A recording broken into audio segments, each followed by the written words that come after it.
Škola Jozefa Šafárika v tejto chvíli odštartovala Deň otvorených dverí. Poďte s nami objaviť zákutia fakult, ktoré si pre záujemcov o štúdium pripravili bohatý program.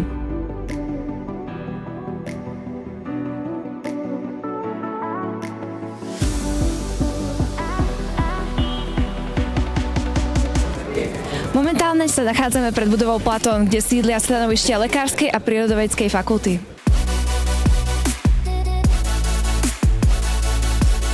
U nás majú študenti možnosť si vyskúšať aplikáciu intramuskulárnej injekcie, čiže injekcie do svalu, alebo subkutanej injekcie, čo je injekcia do podkožia.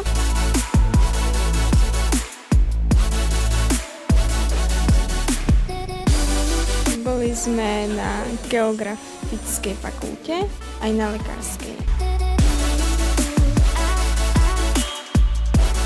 Dnes sme doniesli študentom, alebo našim budúcim študentom, záujemcom, ukázať zvieratá, ktoré chováme v podstate na Ústave biologických a ekologických vied a ktoré používame na výuku alebo na experimenty.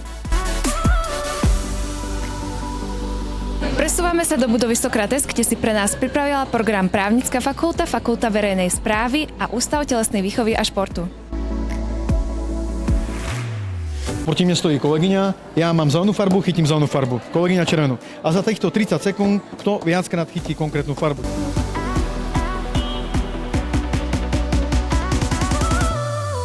Uvažujem o štúdiu psychológie. Zaujalo ma asi možno prístup tých profesorov. Celkom sa mi páčilo, ako odpovedali na naše otázky a dali nám veľa priestoru pýtať sa. Našou poslednou zastávkou je budova Aristoteles, kde sa študentom v plnom znení predstaví Filozofická fakulta.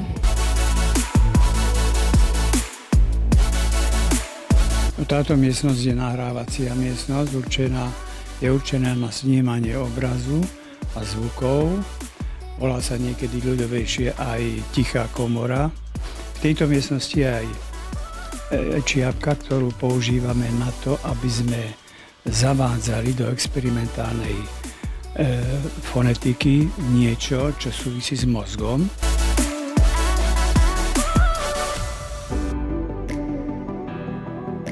Časopis Univerzál je časopis Filozofickej fakulty UPJŠ v Košiciach. Ponúka študentom možnosť zlepšiť sa v písaní, taktiež v grafike, tak v realizácii na sociálnych sieťach.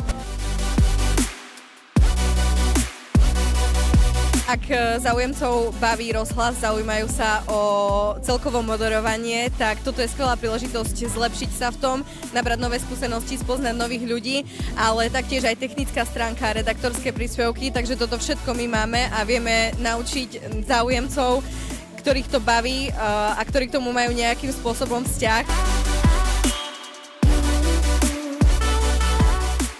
Veríme, že budúci záujemcovia o štúdium u nás našli to, čo hľadali. Pre UniTV Katarína Kupčík.